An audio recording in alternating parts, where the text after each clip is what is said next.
২৮ গ্রামের একটা পটেটো চিপসের দাম ঢাকায় যদি ২০ টাকা হয়, রংপুর বা কক্সবাজারের প্রত্যন্ত গ্রামাঞ্চলেও এইটার দাম ২০ টাকাই থাকে। কিন্তু আসল আলুর দামের ক্ষেত্রে ঢাকা এবং গ্রামের দামের মধ্যে এতটা পার্থক্য কেন হয় একবার কি ভেবে দেখছেন? রংপুরের কৃষক আজারুল ইসলাম তার মতো কৃষকরা বাজারে প্রত্যাশিত দাম না পাওয়ায় গরুকে আলু খাওয়াইতেছেন। মাত্র ১২ টাকা কেজিতে আলু বিক্রি করতে হইতেছে, যেখানে ১০ টাকাই লোকসান। কৃষকদের অবস্থা যেখানে করুন, ঢাকায় বসা খুচরা বাজারের আলু বিক্রেতারা ঠিকই প্রতি কেজি ২৫ টাকা দরে বিক্রি করতেছেন। পটেটো চিপসের বেলায় গ্রাম আর শহরে তেমন কোনো পার্থক্য নাই দামের, কিন্তু আসল পটেটো বা আলুর ক্ষেত্রে দামের এত পার্থক্য কেন হয়? আমাদের বাসার ঠিক সামনের ছোট মুদি দোকানটা থেকে শুরু করে এলাকার সবচেয়ে বড় গ্রোসারি শপটা আসলে কিভাবে চলে? সাবান, টুথপেস্ট, চা, বিস্কিট, শ্যাম্পু কিংবা ডিটারজেন্টের মতন পণ্যগুলো তো দোকানে বসে উৎপাদিত হয় না। কে বা কারা আসলে আমাদের হাত পর্যন্ত এই জিনিসগুলোকে পৌঁছাইতেছে? আর পৌঁছানোর পথে দামের যে একটা বিশাল খেলা চলতেছে, যেটার পিছনে সিন্ডিকেটের মতন জিনিসগুলোও ওতপ্রোতভাবে জড়িত, এই কনজিউমার ইকোনমি আর ডিস্ট্রিবিউশন সিস্টেমটার মূল মেকানিজমটা আসলে কি? এই পুরো ব্যাপারটি আমি আজকের ভিডিওতে আলোচনা করার চেষ্টা করব। তো চলুন শুরু করা যাক। মনে করেন একটা সফট ড্রিঙ্কস কোম্পানি আছে, নাম আপন কোলা। সিক্রেট গেমসে যেরকম আপনা কোলা দেখাইছিল, এইটা বানানোর জন্য যারা র ম্যাটেরিয়াল সাপ্লাইয়ের ব্যবসা করে, ওরা এই আপন কোলাকে চিনি, কার্বন ডাইঅক্সাইড, ক্যাফেইন এই জিনিসগুলো সরবরাহ করে। আপন কোলা একটা বিজনেস বা ব্যবসা, যারা র ম্যাটেরিয়াল দিতেছে ওরাও একটা বিজনেস বা ব্যবসা। তাইলে এই যে লেনদেনটা হইলো, এটা একটা বিজনেসের সাথে আরেকটা বিজনেসের লেনদেন হইলো। এইটাকেই বলে B2B বিজনেস বা বিজনেস টু বিজনেস বিজনেস। এরপরে ধরেন আপন কোলা চুক্তি করলো একটা বোতল বানানোর কোম্পানির সাথে, যারা কিনা আপন কোলা যে কোলাটা বানাইলো এটাকে বোতলের মধ্যে ভরে ডিস্ট্রিবিউটরদের মাধ্যমে বিতরণ করবে।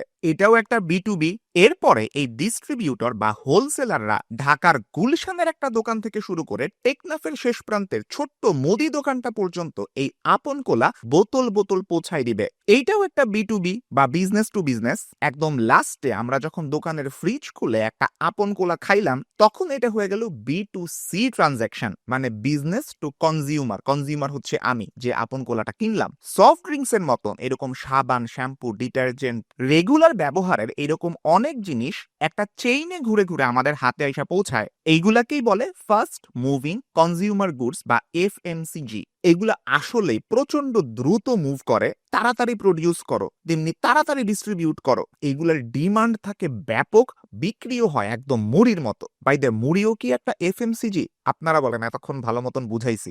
এই FMCGর একটা বৈশিষ্ট্য হইতেছে, এইগুলা যদি কোনো দোকানদার ২-৪টা বিক্রি করে, তাইলে তার কোনো লাভ হয় না বললেই চলে। একটা চিপসের প্যাকেট বেচে দোকানদার হয়তো কয়েক পয়সা থেকে কয়েক টাকা পর্যন্ত লাভ করে, এইটা কিছুই না। কিন্তু ওই যে বলছিলাম FMCG প্রচুর বিক্রি হয়, তাই দিনে যদি ৮০ থেকে ১০০ প্যাকেট চিপস বিক্রি করতে পারে সে, তাইলে দোকানদার খুব ভালো পরিমাণ লাভ করে। এলাকার বড় বড় মুদি দোকানগুলা এইভাবেই চলে, প্রচুর পরিমাণে FMCG আনো, বেচো, লাভ করো, সিম্পল। এখন প্রশ্ন হইল, দোকানদারদের হাত পর্যন্ত প্রডিউসারদের কাছ থেকে এই পণ্যগুলা পৌঁছায় দেয় কারা? এইখানেই মাঝখানে থাকে হোলসেলার বা ডিস্ট্রিবিউটররা, কিন্তু তারা পণ্যের দাম সেট করতে পারে না। খেয়াল রাখেন, খুবই গুরুত্বপূর্ণ কথা, দামটা কোম্পানি যারা বানাইতেছে তাদের কাছ থেকেই সেট হয়ে আসে। মাঝখানে হোলসেলার বা ডিস্ট্রিবিউটররা একটা কমিশন বা মার্জিন পায়, জাস্ট এইটুকুই তাদের লাভ।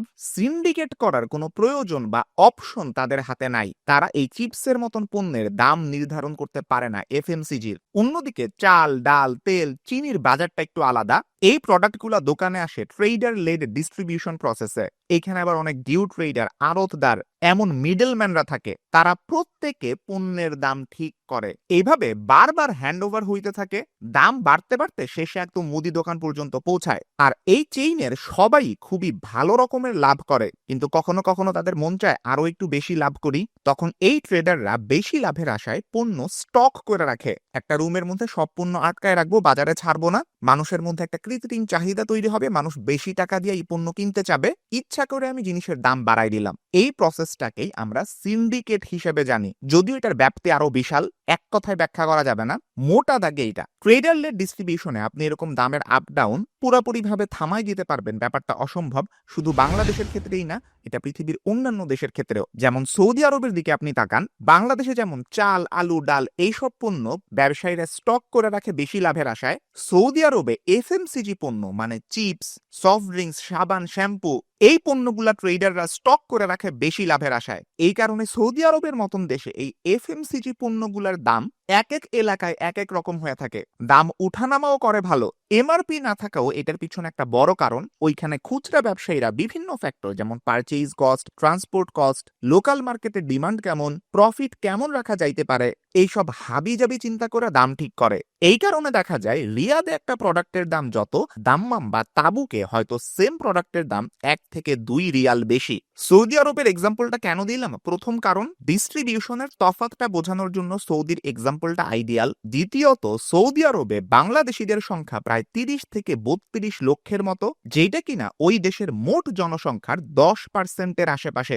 এই যে সারা দেশে প্রত্যেকটা দোকানের মধ্যে সেম প্রাইস রাখা সম্ভব হয় বাংলাদেশে অ্যাটলিস্ট এফএমসিজি পণ্যের ক্ষেত্রে। আমি জানি এফএমসিজি পণ্য বলাটা আসলে ঠিক না, জাস্ট বোঝানোর জন্য বলতেছি, বলা উচিত ছিল এফএমসিজির ক্ষেত্রে। যাই হোক, এইটার পিছনে সবচেয়ে বড় প্রভাবক হিসেবে কাজ করে কোনটা জানেন? সারা দেশে ছড়ায় থাকা একটা ডিস্ট্রিবিউশন নেটওয়ার্ক। এই নেটওয়ার্কে কানেক্টেড থাকা প্রায় কয়েক লক্ষ মানুষ প্রতিদিন সকাল থেকে কনজিউমারদের প্রয়োজনীয় পণ্যগুলা সারা দেশের দোকানগুলাতে পৌঁছে দেওয়ার কাজটা করেন। এদের কেউ কারখানা থেকে ডিস্ট্রিবিউশন হাউসে পণ্য সরবরাহ করে, কেউ ডিস্ট্রিবিউটর বা সেলস রিপ্রেজেন্টেটিভ হিসেবে কাজ করেন, কেউ সরাসরি দোকানে পণ্য সরবরাহ করে থাকেন। পাশাপাশি এই পণ্যগুলার ডিস্ট্রিবিউশনের জন্য আপনারা দেখেন রাস্তার মধ্যে বিশাল বিশাল ট্রাক থাকে, ভ্যান কিংবা লরি চালকরা নিয়মিত কাজ করে যেতেছেন। এই নেটওয়ার্কটা খুবই শক্তিশালী এবং খুবই ইফেক্টিভ। এই নেটওয়ার্কটা না থাকলে হয়তোবা ঢাকার ব্রো 25 টাকা দামে একটা সফট ড্রিঙ্কসের বোতল কিনতো, আর ঠিক সেম বোতলটাই গ্রামের চাচাতো ভাইকে হয়তো 35 টাকায় কিনতে হইতো। সৌদিতে যেমনটা হয় আর কি, আগেই বললাম, দেশের কনজিউমার আছে প্রায় 17 কোটি। তাদের প্রতিদিনের প্রয়োজন মেটাইতে এই চেইনটা কাজ করে যাইতেছে। গত 28 এপ্রিলের একটা প্রতিবেদন বলে বাংলাদেশের ফাস্ট মুভিং কনজিউমার গুডস বা এফএমসিজি সেক্টরের বার্ষিক বাজার মূল্য প্রায় 50,000 কোটি টাকা। ডিস্ট্রিবিউশন নিয়ে যেহেতু আলাপ করতেছি, এই মুহূর্তে বাংলাদেশের সবচেয়ে বড় অর্গানাইজড ডিস্ট্রিবিউশন কোম্পানি হচ্ছে শপআপ। এই কোম্পানি বাংলাদেশের লিডিং অনেক ব্র্যান্ডের ডিস্ট্রিবিউটর হিসেবে কাজ করে থাকে। এদের মধ্যে ইউনিলিভার, ম্যারিকো, নিউজিল্যান্ড ডেইরি, স্কয়ারের নাম উল্লেখযোগ্য। খুব সহজ করে বলতে গেলে শপআপ একটা ডিস্ট্রিবিউশন কোম্পানি। বিভিন্ন পণ্য মিল, ম্যানুফ্যাকচারার এবং পাড়ার একদম মুদি দোকান পর্যন্ত পৌঁছায় দেয় এই কোম্পানিটা। শপআপ এখন পর্যন্ত বিশাল বিদেশি বিনিয়োগ পাইছে টাকার হিসাবে, যেটা কিনা 3,500 কোটি টাকারও বেশি। তবে শপআপের ভিশনটা আরো লম্বা। ওরা এখন একটা ডিরেক্ট ডিস্ট্রিবিউশন সিস্টেম তৈরি করতেছে। চাল, ডাল, তেল, চিনি এইসবের দাম যে সিন্ডিকেট করে মানুষজন হাইপ তৈরি করে দাম বাড়ায় রাখে, এই জিনিসটা হয়তো ভবিষ্যতে আর থাকবে না। কারণ এফএমসিজির মতো করে চাল কিংবা ডালের দামও মাঠ পর্যায়ে সেট করে দেওয়া হবে। মানে মিল, কারখানা এবং মাঝে কোনো ট্রেডার থাকবে না। তাইলে ওরা নিজেদের মতন করে দামও সেট করতে পারবে না। এর বদলে থাকবে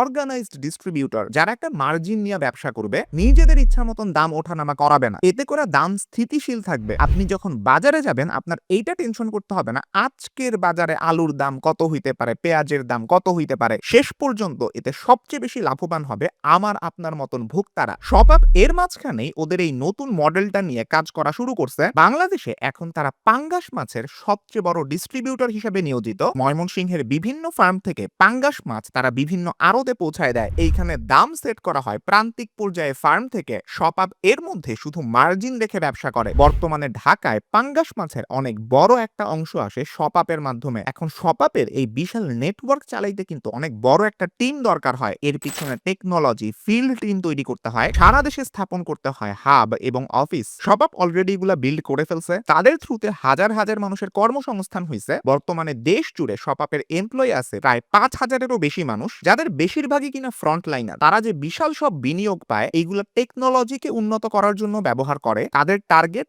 এই টেকনোলজি ব্যবহার করে তাদের ব্যবসাকে দেশে এবং দেশের বাইরে স্কেল আপ করা। এই ডিস্ট্রিবিউশনটা কিভাবে হয় সেটা ব্যাখ্যা করতে যে শপআপের ফাউন্ডার আফিফ জামান বলেন, প্রতিদিন দেশের কয়েক লক্ষ মানুষ সকাল থেকে একটা বিশাল কর্মযজ্ঞ শুরু করে, যেটাকে আমরা বলি ডিস্ট্রিবিউশন। একটা সাধারণ মানুষ সারা জীবনে যা কিছু কিনেছেন তার পুরোটাই আসে এই ডিস্ট্রিবিউশনের হাত ধরে। আমরা হয়তো বুঝি না এই নেটওয়ার্কটা কতটা গুরুত্বপূর্ণ, কিন্তু এর অবদান বিশাল। প্রতিটি ডিস্ট্রিবিউশন হাবের কর্মচারীরা তাদের এসআর, ডিএসআর, লোডার, আনলোডার সবাই মিলেই এই নেটওয়ার্কটা তৈরি করে। দেশটা যদি একটা মানুষ হয় তাহলে ডিস্ট্রিবিউশন হচ্ছে এর শিরা উপশিরা, যা দিয়ে খাদ্য ও নিত্য প্রয়োজনীয় দ্রব্য মানুষের হাতে পৌঁছায়। পুরা বাংলাদেশে বর্তমানে শপাপের 200টারও বেশি হাব আছে। এইগুলা থেকে তারা বিভিন্ন প্রতিষ্ঠানের পণ্য প্রায় 5 লক্ষের বেশি মুদি দোকানে পৌঁছায় দেয়। এখানে ব্যাপারটা হইতেছে কি, যে কাজটা বছরের পর বছর ধরে হাতে কলমে হয়ে আসছিল ম্যানুয়ালি, শপাপ সেখানে টেকনোলজি ইন্ট্রোডিউস করছে। প্রযুক্তির ব্যবহার থাকায় প্রতিটা পণ্যের রিয়েল টাইম স্টক এবং ইনভেন্টরি দেখা যাইতেছে, যেটা দারুণ একটা ফিচার। বিগত